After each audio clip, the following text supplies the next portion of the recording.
პოლიციაში წუთი-წუთზე უნდა დაიწყოს ემიგრანტის ნატა ვიბლიანის გამოკითხვა. ის დღეს გამომძიებლების კითხვებს დისტანციურ რეჟიმში უპასუხებს, რადგან წლებია, რაც ემიგრაციაში ცხოვრობს. რაც შეეხება ისტორიას, რომელიც ნატა ვიბლიანმა შაბათის ეთერს მოუყვა, ის გამომძიებელ ჟურნალისტებს დეტალურად უყვებოდა, როგორ განვითარდა მოვლენები მის ცხოვრებაში. ვიბლიანი განმარტავს, რომ სვანეთში ის იყო სისტემატიური სექსუალური ძალადობის მსხვერპლი იმ დროს, როდესაც იყო არასრულწლოვნის. ვიბლიანი ამბობს, რომ 9 წლის ასაკში ის არაერთხელ გააუპატიურეს, ეს გაუპატიურება ხდებოდა მათ შორის ცხოველების სადგომშიც და მას იარაღით ემუქრებოდნენ. ახლა ვიბლიანი ითხოვს, რომ გამოძიებამ დაადგინოს და დაისაჯოს ყველა ის პირი, ვინც მასზე სექსუალურად ძალადობდა. ამავდროულად მისი მოთხოვნა არის დადგინდეს მისი შვილის ადგილსამყოფელი.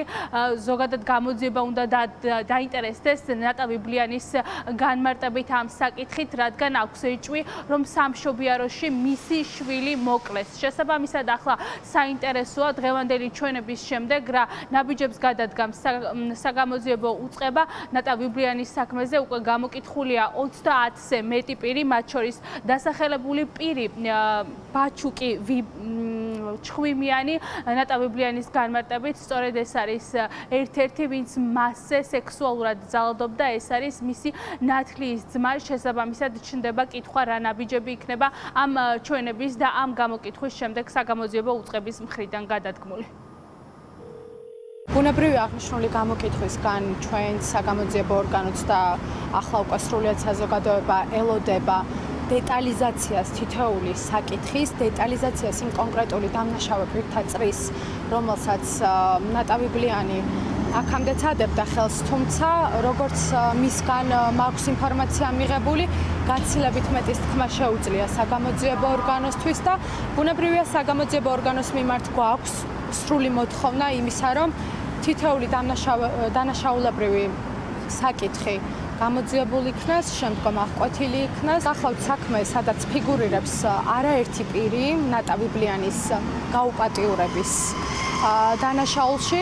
გარდა ამისა, ჩვენ მოთხოვნა გვექნება გამოძიების მიმართ, რომ ნატა ვიბლიანის შვილი მის შვილის საკითხიც მოკვლეულ იქნას აუცილებლად. ქალბატონი ნატა ვიბლიანი ამბობს, მისი შვილი სამშობიაროშივე მოკლეს.